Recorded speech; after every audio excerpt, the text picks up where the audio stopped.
Siapapun yang pernah merasakan jatuh cinta pasti bilang kalau jatuh cinta itu mudah. Bagian yang sulit adalah bertahan dalam hubungan percintaan tersebut. Seiring berjalannya waktu, dua orang yang saling mencintai bisa saja semakin lama semakin menjauh. Adanya kesibukan, konflik, miskomunikasi, bahkan kebosanan bisa menjadi sumber masalah dalam sebuah hubungan romansa. Sebuah hubungan percintaan tidak bisa mengalir begitu saja. Butuh usaha kedua belah pihak untuk tetap berada di dalam hubungan tersebut. Mungkin saja banyak hubungan romansa yang gagal bukan karena mereka tidak berusaha, tapi karena selama ini mereka menggunakan bahasa cinta yang berbeda. Mungkin kamu suka apabila pasanganmu mengucapkan kata-kata yang mendukung dan romantis, namun selama ini kamu tidak mendapatkannya. Alhasil kamu merasa dia tidak cinta lagi sama kamu. Padahal mungkin saja bukan karena itu, tapi karena dia punya bahasa cinta yang berbeda. Bagi pasanganmu, ketika dia menjemputmu setiap pulang kerja, membantu membersihkan rumah, membuatkan sarapan, itulah bahasa cintanya. Ketika dia melayani kamu, maka itu adalah wujud cintanya. Halo semuanya, nama saya Michael, selamat datang di channel saya, Sikutu Buku. Kali ini saya akan bahas buku The 5 Love Language karya Gary Chapman. Jatuh cinta tentu saja begitu indah. Jatuh cinta digambarkan dengan penuh glorifikasi. Entah dengan pipi yang merah, adanya kupu-kupu di perutmu, dan sebagainya. Kita melihat dunia jadi begitu berwarna. Padahal selama ini, mungkin saja kita melihat dunia dalam kacamata hitam putih yang membosankan. Namun euforia jatuh cinta biasanya akan mulai pudar saat hubungan berada pada tahun kedua. Ketika rasa jatuh cinta pudar, pasangan yang mampu bertahan akan masuk ke dalam tahap cinta yang sesungguhnya. Disinilah masalah muncul. Ketika bicara hubungan romansa, banyak orang merasa hubungan yang mereka jalani harus penuh dengan cinta yang digambarkan dengan begitu berlebihan di media massa, media sosial, dan sebagainya. Namun perlu dipahami, yang jauh lebih penting adalah seorang mengenal bahasa cintanya. Bagaimana kita mengekspresikan sebuah cinta, dan bagaimana kita juga ingin diperlakukan agar kita merasa dicintai. Tantangannya, setiap orang punya preferensi bagaimana dia ingin diperlakukan oleh pasangannya. Agar cinta yang sungguhnya bisa tumbuh, kamu harus bisa berkomunikasi dengan bahasa cinta yang cocok dengan pasanganmu. Penulis membagi bahasa cinta menjadi 5. Pertama, words of affirmation atau kata-kata dukungan. Bagi beberapa orang, kata-kata dukungan atau pujian dari pasangan sangat berarti. Seperti halnya ucapan, saya cinta kamu. Ayo, saya yakin kamu pasti bisa. Kamu kok cantik banget sih? Kata-kata ini walaupun terlihat sederhana, tapi akan membuat mereka merasa sangat dicintai. Tentu saja, awalnya kita harus tahu dulu apa yang penting bagi pasangan kita. Baru kemudian, kamu bisa memberikan dukungan. Penulis bercerita soal wanita yang sudah berusaha melakukan segalanya selama 9 bulan untuk meminta suaminya mengecat kamar tidurnya, tapi tetap saja tidak dilakukan. Penulis memberikan saran bagaimana jika wanita itu memuji hal kecil yang sudah dilakukan oleh pasangannya dan menunggu pelan-pelan keajaiban terjadi. Pasangan kita mungkin saja dapat kembali percaya diri dan bersemangat hanya karena diberikan kata-kata yang mendukung. Kedua, quality time atau waktu yang berkualitas. Kadang pasangan tidak tahu apa artinya bersama dan memiliki waktu yang berkualitas. Karena dia sudah menghabiskan begitu banyak waktu bersama tinggal satu atap. Padahal bisa saja 2 orang tinggal di satu atap yang sama, tapi perasaan mereka terpisah jauh. Jika ini bahasa cinta pasanganmu, berarti dia hanya ingin dirimu bersama dengannya dan sepenuhnya ada di situ.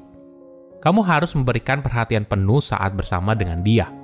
Kamu bisa mulai mendengarnya dengan penuh empati, tatap matanya dengan dalam, dan melakukan aktivitas bareng. Banyak pasangan yang menikah merasa kalau mereka tidak bisa berbicara satu sama lain. Dia tidak bisa menceritakan apa yang dirasakan, dan di sisi lain, pasangannya juga tidak punya empati atas apa yang dirasakan. Penulis menyarankan kamu membuat jadwal rutin untuk bersama pasanganmu setiap hari, dan berbicara 3 hal yang terjadi dan apa perasaanmu di hari itu. Ketiga, receiving gifts atau hadiah. Di banyak budaya di dunia, memberikan dan menerima hadiah merupakan sebuah tradisi dan bisa jadi merupakan resep penting dalam sebuah hubungan romansa yang bahagia. Hadiah ini bukan hanya soal barangnya, tapi merupakan sebuah gestur kalau kamu peduli dan mencintai orang tersebut. Tentu saja, ketika kita memberikan hadiah, kamu harus mencari tahu dulu apa yang disukai oleh orang tersebut, dan usaha inilah yang membuat seseorang jadi tersentuh. Jika pasanganmu adalah penyuka hadiah dan kejutan, bukan berarti harus hadiah yang mahal, tapi sesuatu yang bisa kamu buat sendiri juga sangat berkesan bagi dirinya. Bagi pasanganmu, pemberian hadiah adalah tanda cinta. Kadang hadir di saat dia butuh kamu adalah hadiah yang berharga bagi dirinya.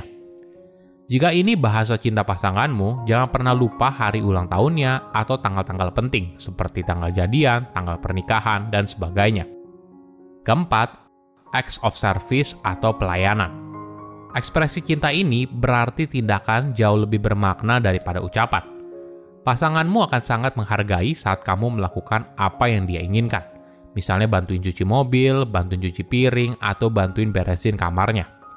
Namun perlu diingat, jika ini bahasa cinta pasanganmu, maka kamu perlu memberikan apresiasi. Jangan sampai apa yang dilakukan terasa sebagai sebuah kewajiban daripada sebuah tanda cinta. Sebuah hubungan yang sehat membutuhkan kedua belah pihak untuk saling membantu satu sama lain, tanpa merasa terbebani atas pekerjaan yang dilakukan. Kelima, physical touch atau sentuhan fisik. Bagi orang ini, tidak ada yang lebih bermakna dari sebuah sentuhan. Bukan berarti selalu mengarah ke sentuhan yang sifatnya seksual, tapi juga bisa hanya gandengan tangan saat jalan bareng atau pelukan hangat saat dia sedang sedih. Bukan hanya bagi pasangan, tapi bagi bayi dan anak kecil, sentuhan seperti gandengan tangan, memeluk, atau mencium bisa membuat mereka punya kehidupan emosional yang lebih sehat ketika mereka beranjak dewasa. Jarang sekali pasangan mempunyai bahasa cinta yang sama. Inilah yang kadang menjadi gesekan dalam sebuah hubungan percintaan. Setiap orang mengalami pengalaman cinta yang berbeda, begitu juga dengan pasangan kita. Dengan berbicara sesuai bahasa cintanya, kita akan membuatnya merasa lebih dicintai. Nah, apa bahasa cinta kamu? Coba ingat lagi, dalam sebuah hubungan romansa, mana hal yang membuat kamu merasa sangat dicintai? Apakah kamu merasa dicintai ketika pasanganmu bilang I love you atau memuji yang kamu lakukan? Atau ketika dia membuat kejutan dengan memberikan sebuah hadiah yang bermakna? Atau tiba-tiba dia menyusun jadwal jalan-jalan kalian berdua? Mungkin saja saat dia mengerjakan tugas rumah tangga atau dia memegang tanganmu ketika kalian sedang jalan-jalan. Menjawab pertanyaan ini bisa memberikanmu tanda, apa sih yang sebenarnya kamu sukai dan apa bahasa cintamu? Nah, kamu penasaran nggak apa bahasa cintamu dan pasanganmu? Kamu bisa klik 5lovelanguage.com dan ikuti tesnya. Silahkan komen di kolom komentar pelajaran apa yang kalian dapat ketika baca buku ini. Selain itu, komen juga mau buku apa lagi yang saya review di video berikutnya. Saya undur diri, jangan lupa subscribe channel YouTube Sikutu Buku. Bye-bye.